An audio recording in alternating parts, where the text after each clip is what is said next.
जरूरत है और शास्त्र के बात बोलेंगे और धाम के बारे में बोलेंगे। हम इधर उधर के बात नहीं बोलेंगे। अभी आप लोग जो आए हैं ये पावन सरोवर है। ये सरोवर के नाम है पावन सरोवर। मतलब अपने आप में इसमें स्नान करने से आदमी पावन हो जाएगा, पाप से रहित हो जाएगा। नंद बाबा इसमें स्नान करते थे।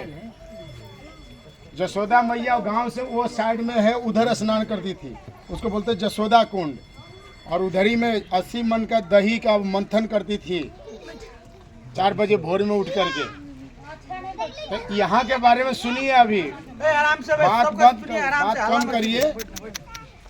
तो यहाँ नंद बाबा स्नान करते थे। 9 लाख गाय थी उनके पास और यथा उचित उनको जितना श्रद्धा होता था ब्राह्मणों को वैष्णवों को गाय दान देते थे। अन्न में गेहूं, धन में गाय।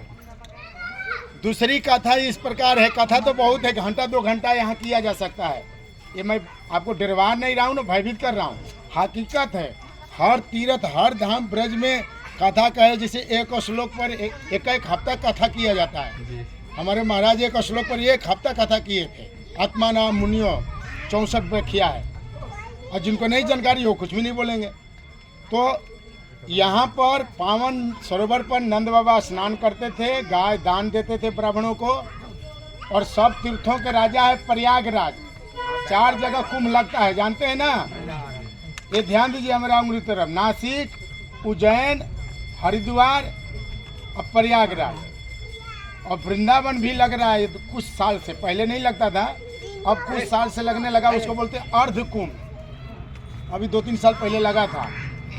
तो यहाँ पर सब तीर्थों के राजा है इलाहाबाद प्रयागराज। इलाहाबाद के नाम बदल के अभी प्रयागराज नाम पड़ गया। तो सब तीर्थों के राजा है। तो सब तीर्थ को एक बार उन्होंने बुलाया।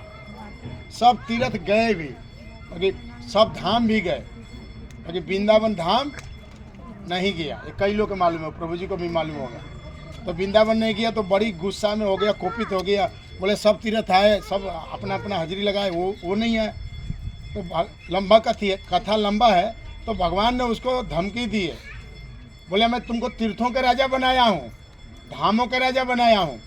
वृंदावन न तीर्थ है न ये धाम है, ये क्या है? गोलोक वृंदावन। जय हो। चिंतामणि है, बहुत सुंदर सुंदर भजन है। वृंदावन चिंतामणि धाम हास प्रयास करे, वो बहुत सुंदर श्लोक है, गाइएगा कभी, सुनिएगा, रस आता है, आनंद आता है। तो ये वो गोलोक वृंदावन का ही अभिन्न वृंदावन है। यहाँ न भूकंप आता है, न कभी इसका क्षय होता है, कभी नाश नहीं होता है। 40 साल से तो मैं रह रहा हूँ, 15 साल की उम्र में आ गया। नेपाल में भूकंप आता है, वहाँ आता है, वहाँ आता है। 40 साल से मैं कोई ने सुना ही नहीं कि यहाँ भूकंप आता है। न कभी सांप काटता है, न कभी बिच्छू मारता है, न कभी कोई डसता है। और सांप भी है, मोर भी है, बंदर भी है। तो कहने का मतलब है कि इलाहाबाद प्रयागराज सब तीर्थों के राजा, जो भगवान इसे धमकी दियोगे। तो यहाँ आया गधा बन के, देखते देखते डुबकी लगाया और घोड़ा बन के निकले।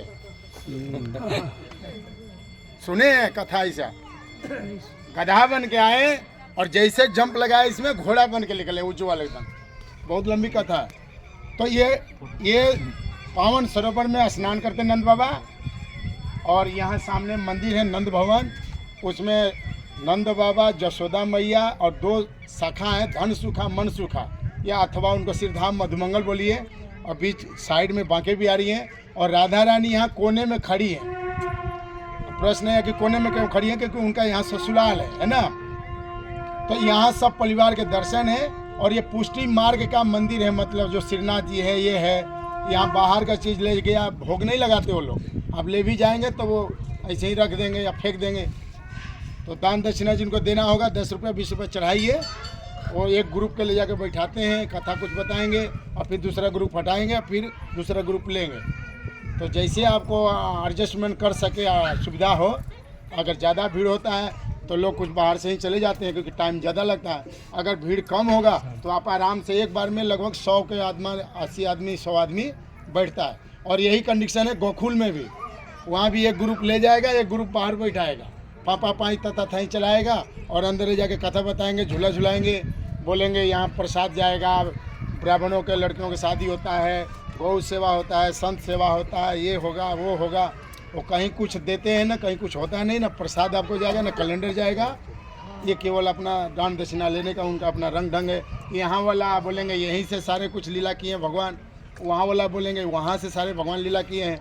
तो समझना इस प्रकार है हम लोग का इस्कॉन के हैं कि भगवान जन्म लिए मथुरा में, अब मथुरा से वासुदेव जी गोकुल पहुँचा दिए जमुना पार होके, और वहाँ नंद बाबा, जसोदा मैया, रोहिणी, बलराम सब वहाँ रह रहे थे और जोग मैया को लेके आए। और 3 साल बाद जब वहाँ एक के बाद एक असुर जब दिक्कत करने लगे तो वहाँ से वो लोग उस जगह को छोड़ दिए। तो कहाँ जाएं? तो ये सांडिली मुनि तपस्या करते थे। ये पर्वत जो है इसको नंदेश्वर भी बोलते हैं। नंदेश्वर के इसका मतलब है ईश्वर, ईश्वर मतलब शिव जी। तो कैलाश से आकर के शिव जी यहाँ तपस्या भी करते थे। और जैसे गौतम ऋषि, विश्वामित्र, अलग अलग होता है ना गोत्र ब्राह्मण, तो सांडली मुनि यहाँ तपस्या करते थे। तो सांडली मुनि तपस्या करने से यहाँ कोई भी असुर नहीं आ सकता है। कोई आएगा तो आधा बल क्षय हो जाएगा, या तब पसाण, ब्रज भाषा में पसाण बोलते हैं, पत्थर बन जाएगा। वो आप जानते हैं कि लीला है, जो सुधा मैया बोलती थी लाला दूर खेलन मन जइयो हवा आएगा। तो भगवान बोले मैया तू जब ही ना तभी हमको कुछ ना कुछ डरवाती धमकाती रहती है। लाला दूर खेलन मन जाइयो हवा आएगा। मैंने मच्छर रूप में आया हुआ नहीं देखा, कच्चे रूप में आया हुआ नहीं देखा, बड़ा रूप में आया नहीं देखा, परशुराम रूप में आया नहीं देखा, राम रूप में आया नहीं, बलराम रूप में भी आया नहीं देखा, इस रूप में। तो जसोदा मैया बोली अच्छा तो सारा अवतार मेरा ही घर में हो रहा है और तुमको कोई घर ठिकाने नहीं मिला, डंडा उठाऊंगा ना सारा अवतार बोल कर। भगवान चिपट जाते थे गोद में चुपचाप। भाई भगवान भी अगर लाचार हैं तो भक्त के भक्ति के बस में, भगत के बस में है। भगवान गाना सुने ना, तो भगवान भी, इनका एक नाम है अच्युत, एक नाम है अच्युत, वो कभी चुकते नहीं। एक नाम है उनका अजीत, अजीत कभी हारते कोई जीत नहीं सकता है। वो अजर अमर है, भूत भविष्य वर्तमान तीनों काल में है और रहेंगे। सत्य को प्रमाण देने की जरूरत नहीं है, सत्य हमेशा है ना। सूर्य और चंद्रमा को प्रमाण देने की जरूरत नहीं। तो भगवान है हमेशा। बाकी हम बद्ध जीव क्या है ना, हम ऐसा जीना खाना अपना बना लिया तो हम अपने लेवल पर सबको नापने लगते हैं कि भगवान भी आते हैं तो भूख से रोने लगते हैं, सुबह में माखन मिश्री मांगते हैं, ये मांगते हैं। तो भगवान के बारे में कहा गया जय जय राधा रमन प्रभु, जय जय नवल किशोर, जय जय गोपी चित्त चोर प्रभु, जय जय माखन चोर। भगवान चोर माखन के लिए चोरी नहीं करते थे, वो तो गोपियों का चित्त चोराते थे। वो भाव ग्राहित जनार्दन है, वो भाव के भूखे हैं। गोपियाँ चाहती थी कि कैसे भी कन्हैया आ जाए, क्योंकि हम तो घूंघट काटती हैं, लोग लज्जा है, ससुर सास हैं, कैसे बाहर जाएंगे, वन में नहीं जा सकते हैं। तो उनका एक अंदर में स्प्रिया रहती थी, अटारी पर यहाँ वहाँ गाय चराने जाते थे, झांकते थे, देखते थे, तो भगवान स्वयं ही उनके पास जाते थे। बाकी गोपियाँ इस बहाना बना के भगवान को, अब जानते हैं एक बार गोपी एक पकड़ ली, लंबी कथा, तो पकड़ ली तो बोले जसोदा को बार बार बुलाना देती हैं, तो बोलती है नहीं हमारे घर में 9 लाख गाय हैं, हमारा क्या चीज़ का कमी है कि तुम्हारे घर में दही दूध चोरी करने जाएगा मेरा लाला, तुमसे भिखारी समझ क्या। ब्रज के राजा इसके पिताजी नंद बाबा, जिनके पास गाय ज़्यादा होती थी और राजा बनता था। बाकी इतनी ज़्यादा गाय थी विश्वानु बाबा के पास, इनके पास 9 लाख गाय, उनके पास 11 लाख गाय। बाकी ब्रज के राजा नंद बाबा ही हुए, क्योंकि उनका पुत्र कृष्ण है। तो एक दिन पकड़ के खींच के ले जा रही थी, भगवान बोले आज तो पड़ गए पल्ले, है ना, भगवान पल्ले पड़ गए, अभी तक तो ठीक है काम निकाल लेते।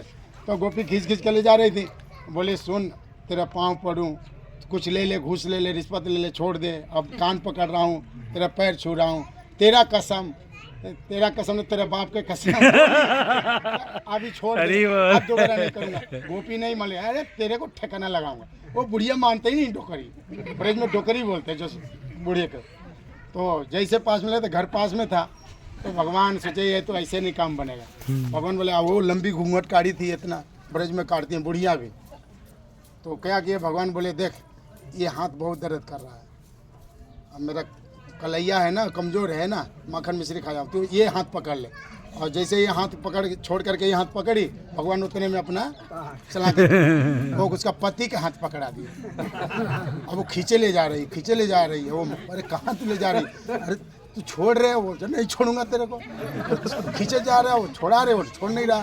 अब वो आवाज़ लगाई दरवाजा पर जाके, हे नंद रानी, हे जसोदा सुनो, बोलती हो कि मेरा लाला चोरी नहीं करता है, बड़ा ईमानदार बनते, ये है वो है, इतना गाय इतना दही दूध है, लिखो लो। बोली कि क्या बात है? बोले ये देखो। तो जैसे जसोदा देखी तो बोली थोड़ा जरा घूंघट तो हटाओ। तो घूंघट हटाई तो किसका हाथ पकड़ी है? पति का। और भगवान कृष्ण अंदर पीताम्बर ओढ़ के सो रहे हैं। बोलो कृष्ण कन्हैया लाल की। तो ये बड़े रसमय सब लीला है, ये केवल भक्त लोग कृष्ण लोग भी बता सकते हैं। तो ये लीला बहुत कहने सुनने का है। तो अभी हम लोग पावन सरोवर जाए, पावन सरोवर पर वहाँ नंदगांव दर्शन करेंगे। और वहीं पर एक मंदिर है लेफ्ट साइड में शिव जी का, वो कथा भी संक्षेप में बता देता हूँ। जब भगवान यहाँ जन्म लिए, जन्म तो गोकुल में लिए, मथुरा में और उधर चले गए, बाकी 7 साल के बाद यहाँ लीला किए। तो शिव जी दर्शन करने आए थे, वो आशेश्वर महादेव, तो दर्शन नहीं कराई जसोदा मैया। बोले तुम्हारे ऊपर सांप बिच्छू हड़ा गोजर लटक रहा है, मैं दर्शन नहीं कराऊंगा। तो शिव जी बहुत कोशिश किए, नहीं कराए, तो फिर चले गए नाराज हो गए। तो कृष्ण दर्शन किए, नहीं कराई, तो गुस्सा होकर चले गए। और कृष्ण रोने लगे अंदर में। तो रोने लगे तो गोपी आई, बोले क्यों रो रहा है लाला, ये भूखा है, दही दूध मक्खन चाहिए क्या? बोले कुछ नहीं, एक बाबा आया था, बोला दर्शन कराओ, सांप बिच्छू लटक रहा था, मैंने नहीं कराया। अब जब से रोने लगा तो गोपी को भेजी जसोदा मैया। तो गोपी को जाके भेजी तो बोली गोपी चल रे बाबा नंद भवन में जसोमती माँ बुलाए, जब जब मेरा लाला रोए तब तक दर्शन दीजिए हैं। जब जब मेरा लाला रोएगा तो दर्शन देना। बोला मैं अब नहीं जाऊंगा, मैं उतना दूर से आया कैलाश छोड़ के, जब तो कराई नहीं, और अब उसके महंगा पड़ रहेगा, भारी पड़ेगा, मैं नहीं जाऊंगा। तो बहुत हाथ पैर पकड़ के गिड़गिड़ा करके गोपी ले गई। फिर उन्होंने दर्शन कराया तो भगवान भी आनंद से हंसने लगे खिलखिला के। और भगवान शिव भी खूब उनका नाम है, जानते हैं ना क्या करते हैं, तांडव, खूब नृत्य किए आनंद में। इसके बाद में फिर बोले अब मैं जा रहा हूँ, अब संभाल तू अपने लाला को, अब मैं जा रहा हूँ। जाने लगे, फिर कृष्ण रोने लगे। अब जसोदा मैया बोले बाबा बाबा बाबा तेरा पाँव पूजो, तेरा हाथ जोड़ो, तुम यहीं रह जा, तू यहीं रह जा, तुमको रहने की व्यवस्था दे दूंगा, खाने का। भगवान शिव बोले ऐसे नहीं काम चलेगा, पहले तो अपना खूब दिखा रही थी, डर जाएगा, ये हो जाएगा, वो हो जाएगा, भूत लगेगा। अब मेरे को 3 चीज़ चाहिए तो मैं यहाँ रहूँगा। वो 3 चीज़ क्या क्या? पहला दर्शन हमको मिलना चाहिए, प्रसाद भोग लगेगा उच्चिष्ट हमको मिलना चाहिए, और चरणामृत हमको मिलना चाहिए। 3 चीज़ें अगर बोल कंडीशन मंजूर है तो मैं रहूँगा, तो मैं जा रहा हूँ। वहीं धुआं रमाया था, मैं तो वहीं आनंद में था। तो बोले ठीक है तुम यहीं रह, मेरा लाला जब जब रहेगा तुम्हारा खिलौना के काम करेगा, तू यहीं रह। तो आज भी शिव जी का ऊपर मंदिर है, तो पहले भगवान को दर्शन करिएगा, अगर भीड़ होगा मंदिर में तो शिव जी के दर्शन करिएगा, प्रदक्षिणा करिएगा, प्रदक्षिणा करके फिर ऊपर जिनको अगर समय होगा तो जा सकते हैं, क्योंकि कुछ ऐसे लीला स्थली है जो सब जगह हम नहीं जा सकते हैं, छोटे छोटे। जैसे वहाँ से मोती दिए थे, जब शादी हुआ था बरसाने से, तो मोती दिए थे, सब होते हैं ना दहेज में देते हैं दुल्हा को, तो भगवान ने यहाँ खेती कर दिया मोती को। मतलब तुम तो एक मोती का माला लेकर आए हो, मैं यहाँ खेती कर देता। आज भी एक पौधा होता है, वो देखेंगे आगे काला बीच में लाल होता है, वो यहाँ मोती जैसा निकलता है, तो उसे मोती कुंड बोलते हैं। कहीं अक्रूर जी आए तो उधर अक्रूर मार्ग है, कहीं उधर गाय भगवान पानी पिलाए बंसी खोद के तो उधर कुंड है, जसोदा उधर मंथन किया है तो जसोदा कुंड है। तो इस तरीक़े से बहुत सारे जैसे है, जिसमें हम 2-3 आपको ये टच किए। एक चरण पहाड़ी ले गए, बिंदा कुंड ले गए, अभी पावन सरोवर पर हैं। अब हम जा रहे हैं सीधा नंद भवन, है ना, यहाँ पूरे परिवार के दर्शन है। इसके बाद में हम लोग जाएंगे टेर कदम, और टेर कदम के बाजू में ही वो आशेश्वर महादेव है, जो अभी कथा बताया मैं शिव जी का। तो आपको इच्छा होगा, आमने सामने है, थोड़ा वो पेड़ जैसा वो टेर कदम है, और यहाँ आशेश्वर महादेव है ये साइड में।